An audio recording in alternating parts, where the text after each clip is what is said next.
Need for Speed, a 28-year-old series about cars going fast, and after a 3-year wait, EA has just dropped a new title and developed by Criterion Games called Need for Speed Unbound.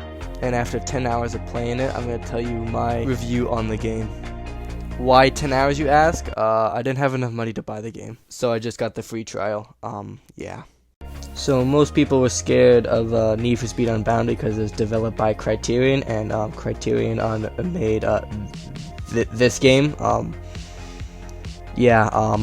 But it was quite a surprise that Need for Speed Unbound was actually a really good game for being made by Criterion. They took a lot of aspects from Need for Speed Heat that was released in 2019 and developed by Ghost Games. And to start this review, I want to talk about the handling.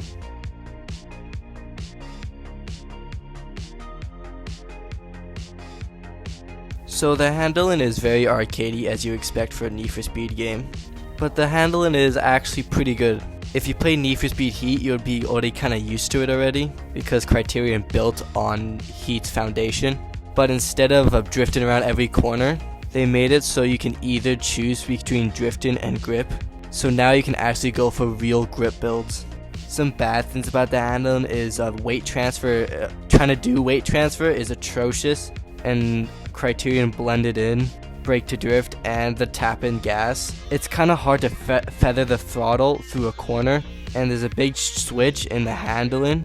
So when I'm on high speeds and I go around a sweeper and I feather the throttle a little bit, the game will force me to switch into drifting mode, I guess. And I'm trying to fix it, and then I usually slam into a wall. So you have to get used to the handling. But compared to Heat, the car's a little bit more stabler. But now the gameplay aspect, like the story and all that, it's actually pretty good because the game feels like it's actually built around the story. It has a much longer story than Heat, so I'm really happy about that. And I'm really happy that I kept the day and night cycle, but they altered it a little bit. So when you're switching from day to night, what heat level you are from the day will stick to you to the night. But if you're switching from night to day, your heat level will reset, which I really do enjoy, but your heat level will stay the same if you're switching cars during when you're out.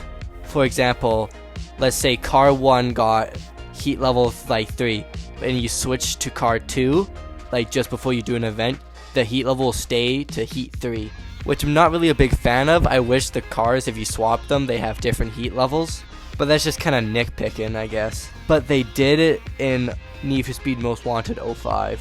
But moving on from the day and night cycle, I want to talk about the story a little bit, but spoiler warning.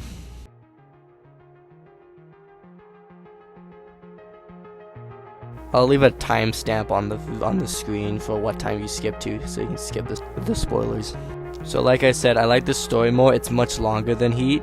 And at the start of the game, you get pretty good starter cars. I think you have the choice between a Dodge Charger, Countach, and an S14. Story is basically you and friend repair a car. Friend sets you up and steals your car that you two built together and starts team, and you have to go confront friend to get car back. That's basically the story, just dumbed down. So yeah, it's a kind of a basic story, but it's a cool story. It reminds me of the 05 Most Wanted because it's a story about revengeance.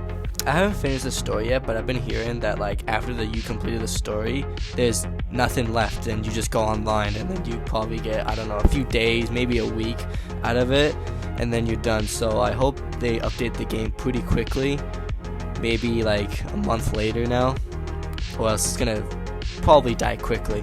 And I hope it doesn't, because it's a pretty fun game. And another thing about the story, I'm kind of sad that the cops do not contribute to anything to the story. Well, when I mean story, I mean anything to gameplay, to progression. In Heat, you did events for rep, but also you can get in cop chases to get more rep. In this game, there's nothing to it. So the cops seem like a minor inconvenience, but also gives it the risk factor.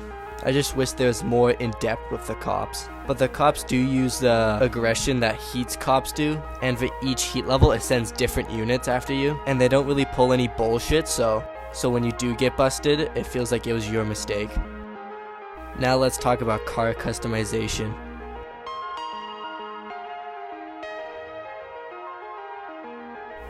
So because it's a Need for Speed game, it's going to have a lot of vehicle customization, and it does. Because Unbound was built on mostly Heat, you're gonna see some reoccurring customization features that you would see in Heat, which isn't a bad thing because Heat had great customization, and this just added on to it, so it made it much better.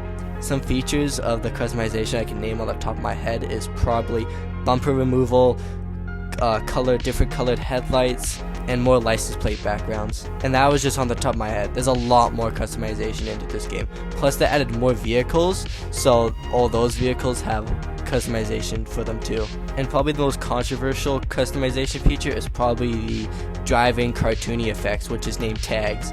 When these were revealed, I was kind of interested in them, but was still hoping you can turn them off. And yes you can.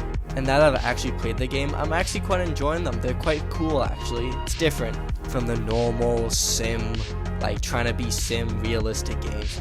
The only nitpicking thing about the cars is probably the car list and how it sometimes has the exact same car like 3 times. Like why can't we just put the body panels of those trims? Like why do we need 5 like Aventadors and 2 Porsche Boxers when we could just have one and have that one have a convertible option in the customization? Then maybe we could have, I don't know, like an R33 Skyline or like a Honda Prelude or a first generation Ford Focus SVT. But yeah, those are just my big complaints about the cars. The engine customization is like kind of like Heat's basically. Engine swaps are back. You can, yeah. Sorry, there isn't just much to talk about on it. I think it's time for my final rating now.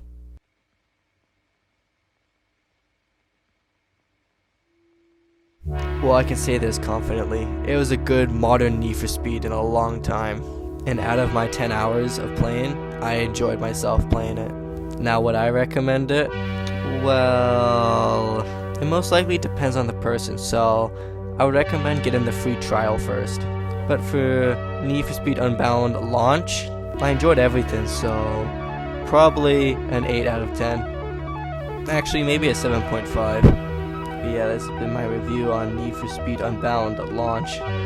Alright, now it's time to talk about my channel. I'm so sorry for not uploading in, how long has it been? 4 months. Sorry about that. I've been just trying to focus on myself and lot, because I've been doing back and forth. And I'm just not really sure what I want to do with this channel right now. I don't know if I want to do it RC, I don't know if I want to keep it gaming. I would like to start doing vlogs because I do have my own car, a 2000 Honda Civic hatchback.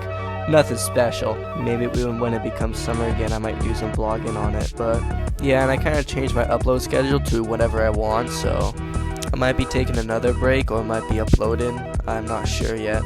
By the way, if you're still waiting for that Hot Wheels review, I highly doubt you're going to get it because it's been long too past. Actually, I'll do it right now. It was kind of boring, to be honest. It died in like, I don't know, a week. But yeah, I might upload something else. I'm not sure what I'm going to upload because I'm not really doing anything right now. I'm still trying to save some money to actually buy Unbound so I can actually maybe do more videos on it. But yeah, maybe see you soon. Gearhead signing out.